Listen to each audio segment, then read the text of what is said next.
रूस और यूक्रेन के बीच छिड़े युद्ध में भारत के लिए एक बड़ी चिंता थी यूक्रेन में फंसे उसके छात्र। इन छात्रों को निकालने के लिए भारत सरकार ने मिशन गंगा की शुरुआत की और अब छात्र लौटकर अपने घरों को वापस आने लगे हैं। इसी क्रम में विदिशा की रहने वाली सृष्टि सोनी भी भोपाल पहुंच चुकी हैं।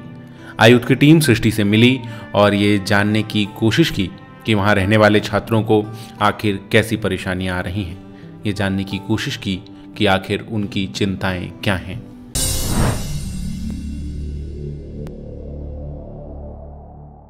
लगभग एक हफ्ते से विदिशा की जिस बेटी के लिए पूरा मध्य प्रदेश चिंतित था, आखिरकार वो बेटी अपनी मातृभूमि भोपाल आ चुकी है। सृष्टि सोनी इस वक्त हमारे साथ राजधानी भोपाल में मौजूद हैं। उनसे जानेंगे कि किस तरीके की समस्याएं सृष्टि बीते 8 दिनों में आपको देखने को मिली वहाँ पर। जी, जैसे ही इंडियन एम्बेसी की एडवाइजरी जारी हुई थी कि हम लोगों को यहाँ से जल्द निकलना है, तभी से हम लोग प्लानिंग कर रहे थे कि यहाँ से यूक्रेन से निकलना बहुत ज़रूरी हो चुका है। मैंने ओडेसा से पहले मालदोवा बॉर्डर गई। मैंने 27 तारीख को मालदोवा बॉर्डर क्रॉस किया।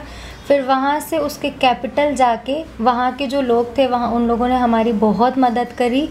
उनकी मदद के सहारे हम लोग फिर वहाँ से रोमानिया बॉर्डर निकले।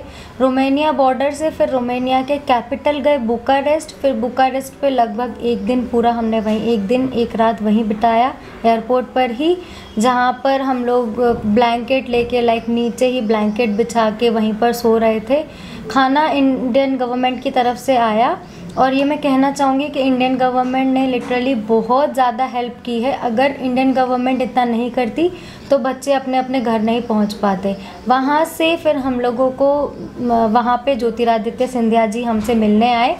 उन्होंने सब बच्चों को ये आश्वासन दिया कि आप लोग बिल्कुल चिंतित ना हो, हम जल्द से जल्द आपको अपने घर पहुँचाएंगे।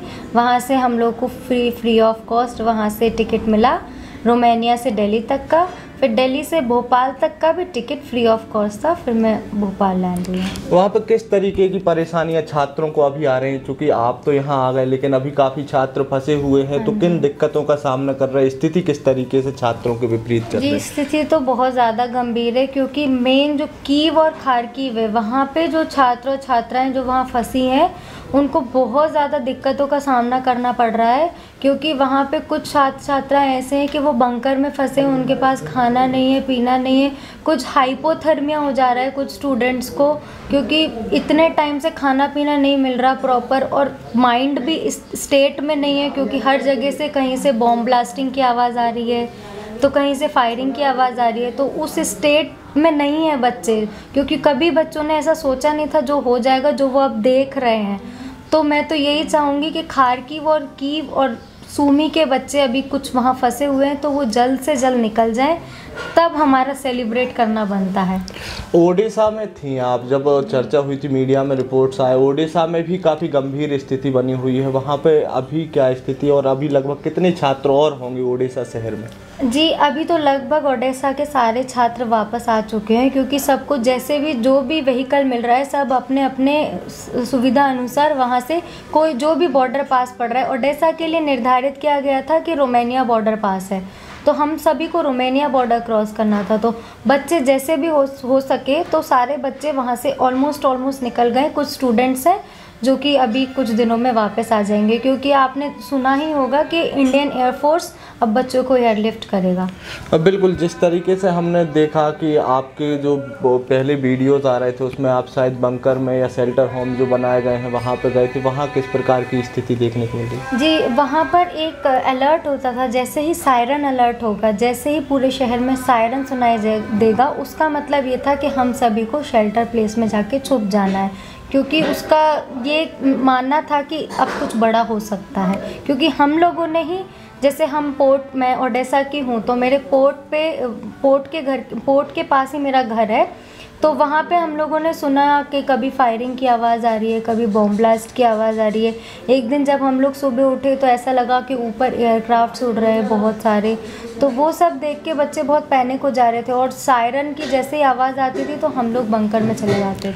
कई रिपोर्ट ऐसी भी आ रही हैं कि जैसे छात्र जब एक जगह पर एकत्रित हो रहे हैं, बंकर में पहुंच रहे हैं, तो वहां पे कुछ पाकिस्तानी छात्रों के द्वारा छात्रों के साथ अभद्रता भी की जा रही, कुछ लूट जैसी भी खबरें आ रही, कितनी? जी हाँ, ऐसी खबरें आ रही हैं कि जो बच्चे बंकर में जा रहे हैं वहाँ के लोकलाइट से उनके कुछ के पैसे चुरा ले रहे हैं, कुछ लोगों को वो परेशान कर रहे हैं, ऐसी तो खबर है, लेकिन होपफुली ऐसा मेरे साथ नहीं हुआ।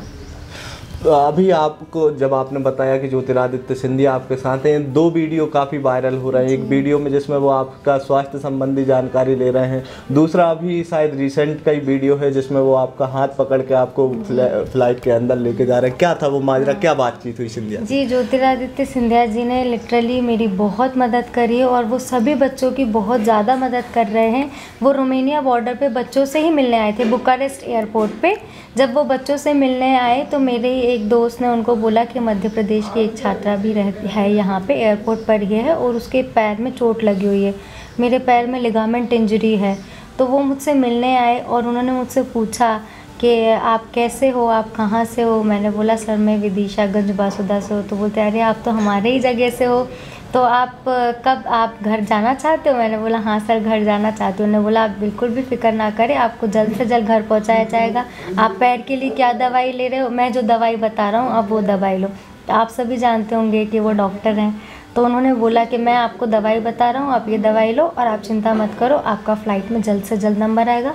और दूसरे दिन ही सुबह मेरा नंबर आ गया फ़्लाइट में। और खुशी की बात यह है कि जिन बच्चों के भी, मेरे साथ एक और लड़की थी वो कर्नाटका से थी, तो जिन बच्चों के भी पैर में या जिनको स्वास्थ्य संबंधी कोई भी परेशानी है तो वो उनको बिज़नेस क्लास में ट्रैवल करा रहे हैं। वो, मैं इकोनॉमी क्लास में बैठी थी, उन्होंने मुझे देखा, अरे सृष्टि तुम यहाँ क्यों बैठी हो, पैर कैसा है? तो मैंने बोला सर अभी ठीक है, पैर थोड़ा स्वेलिंग है। तो उन्होंने बोला तुम आओ मेरे साथ, जो आपने वीडियो में देखा कि वो मेरा हाथ पकड़ के लेके गए और उन्होंने मुझे बिज़नेस क्लास में ट्रैवल करवाया। ये तो बात हुई कि अपन यहाँ पर वापस आ गए हैं, लेकिन भविष्य को लेके भी कई प्रकार की चिंताएं अब छात्रों को सता रही हैं। कई लोगों की अभी जो ग्रेजुएशन है वो अधूरी है, कई लोगों की पोस्ट ग्रेजुएशन भी अधूरी है। तो अब ऐसे में आपको किस तरीके की चिंता सता रही है? सर वो तो बात है ही कि ये तो टेंशन है कि आगे की स्टडीज़ का हमारा क्या होगा, लेकिन अभी होपफुली हमारी यूनिवर्सिटी तो अभी वर्क कर रही है, लेकिन आगे का सर कोई कुछ भी नहीं पता। हो सकता है कुछ दूसरी यूरोपियन कंट्रीज़ में हमको शिफ्ट किया जाए या मे बी इंडिया में ही कहीं कुछ व्यवस्था की जाए। अभी तो इस बारे में कुछ भी नहीं पता। अभी तो बस ये है कि हम जैसे तैसे अपने घर लौट गए, अभी उसी चीज़ की बहुत ज़्यादा खुशी। वही मैं जानना चाह रहा, सबसे पहले मेरे यही क्वेश्चन होना चाहिए था, लेकिन सबसे आखिर में मैंने इसीलिए पूछा कि अब आप भारत वापस आ गए हैं, कैसा लग रहा है आपको? ऐसा लग रहा है कि तड़पते हुए रेगिस्तान में किसी को पानी मिल गया। वाह, बिल्कुल ऐसा फील हो रहा है, क्योंकि अपने घर वापस आके, मतलब जिस कंडीशन से हम निकल के आए हैं, 6-7 दिन से हम लोग सोए नहीं हैं, तो अब आके अब लिटरली ऐसा भी फील नहीं हो रहा कि सोने की भी ज़रूरत है। अब आके ऐसा लग रहा है कि अब तो मन को शांति हो गई, अपन सेफ अपने घर पे हैं।